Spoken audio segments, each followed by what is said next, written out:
Bonjour à tous, j'espère que vous allez bien. Aujourd'hui on se retrouve pour la fonction si erreur sur Excel. Alors comment elle fonctionne, avec quelle formule est-ce qu'on va la cumuler tout simplement pour qu'elle nous serve à quelque chose, c'est ce qu'on va voir tout de suite. Mais avant qu'on commence, je tiens à vous dire que le fichier Excel entier que vous voyez juste ici, qui permet de reprendre notamment les formules les plus importantes et que vous allez avoir besoin d'utiliser au quotidien si vous êtes débutant sur Excel, est disponible entièrement gratuitement. Il suffit d'être abonné à la chaîne et de mettre un commentaire et je me ferai un plaisir de vous envoyer cette fiche. Et également, vous avez dedans plein de raccourcis utiles et des raccourcis qui vous feront gagner du temps, de la productivité. Donc c'est pas mal du tout. Mettez juste un commentaire et je serai très content de vous envoyer cette fiche. Pour tout ce qui est dans la fiche, on se base sur une feuille base de données qui est tout simplement un extrait du site de Monsieur Compta. Et donc tout ça, vous allez le voir à travers les formules qu'on va mettre en place sur 6 erreurs. Alors comment fonctionne cette formule? La fonction première, c'est tout simplement la valeur, donc entre guillemets la cellule qu'on veut tester. Et si c'est une erreur, on va tout simplement choisir un montant ou un message à écrire en cas d'erreur. Donc si la valeur recherchée dans la première fonction logique est bien une erreur. C'est aussi simple que ça. Peut-être que ça peut être fou, on va voir un exercice tout de suite. Alors à partir de la base de données, recherchez le prix unitaire de la fiche DCG UE11. Donc sur mon site internet, il y a toutes les fiches de DCG. Est-ce que la fiche de DCG sauf justement la fiche de DCG UE11?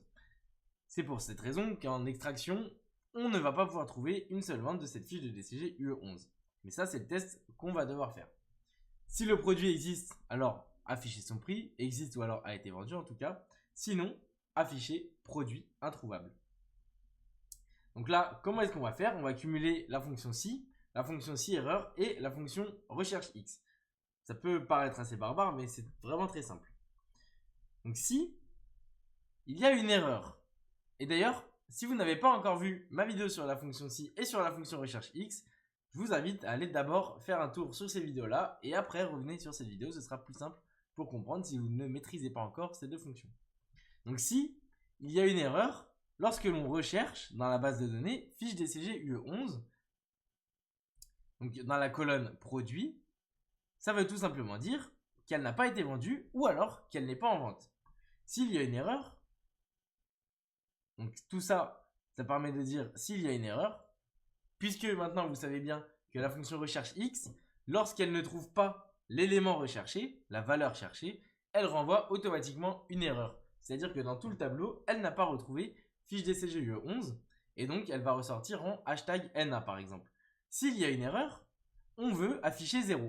Ça, c'est la deuxième condition du si erreur. Ensuite, on retourne à la fonction si égale 0.